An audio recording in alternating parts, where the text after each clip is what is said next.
SoCal Trucking School, and this is the air brake test as of 2020. It's a brand new air brake test regarding to the new book that the DMV has, and it begins like this.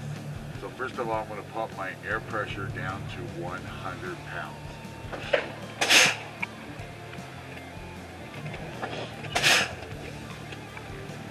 Alright, it's at 100 pounds.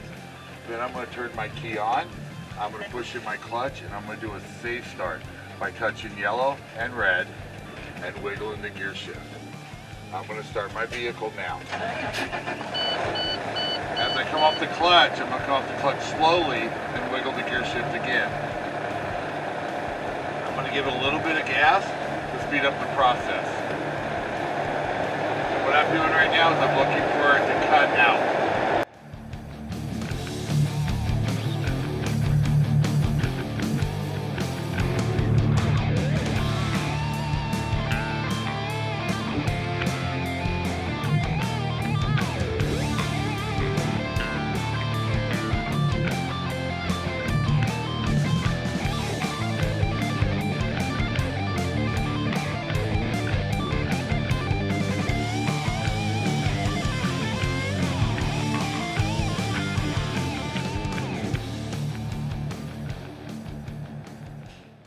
My truck cut out at 125.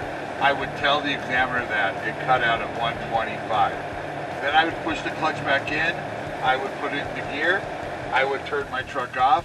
I will turn the key back on because the gauges do not work without the key being on.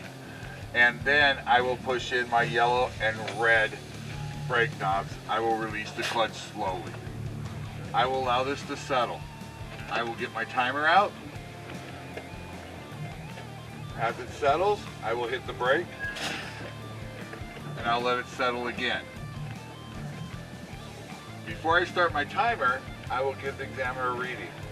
So right now we're looking at 110, and I start my timer and I hold it for 1 minute.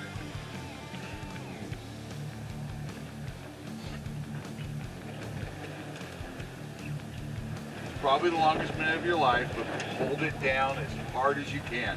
And do not let up. And stare at that air gauge. Do not look around. You're looking for air loss here.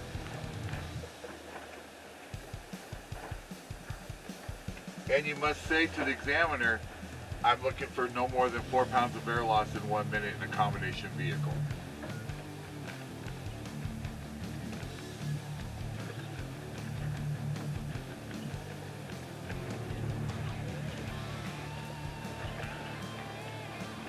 Okay, time is almost up. Do not release that foot pedal until it is exactly 1 minute.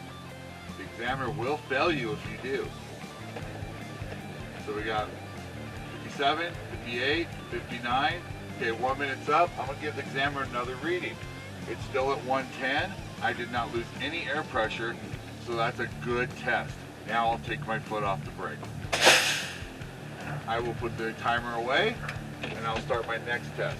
Before I start my next test, I will make sure the key is on, because the low pressure warning device does not work unless the key is on. So I'm going to tell the examiner I'm doing my low pressure warning device test, and it should happen no lower than 55.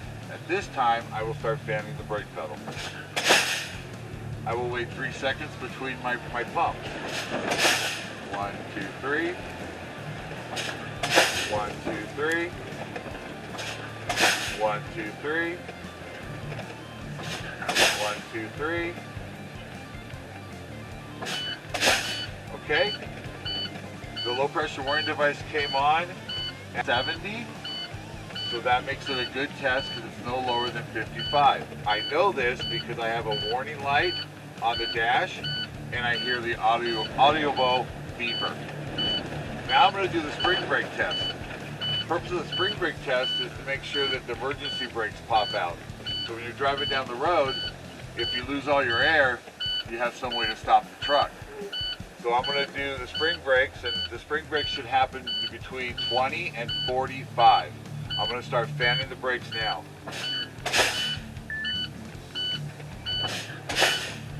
This one you go a little faster on, but please watch the knobs.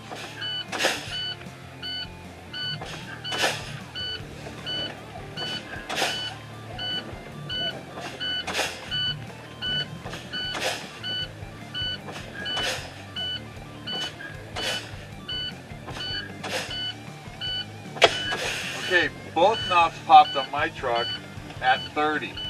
Now, if only one popped, be the red one pops first, you give a reading for the red and keep pumping until the yellow one pops and give another reading for the yellow one.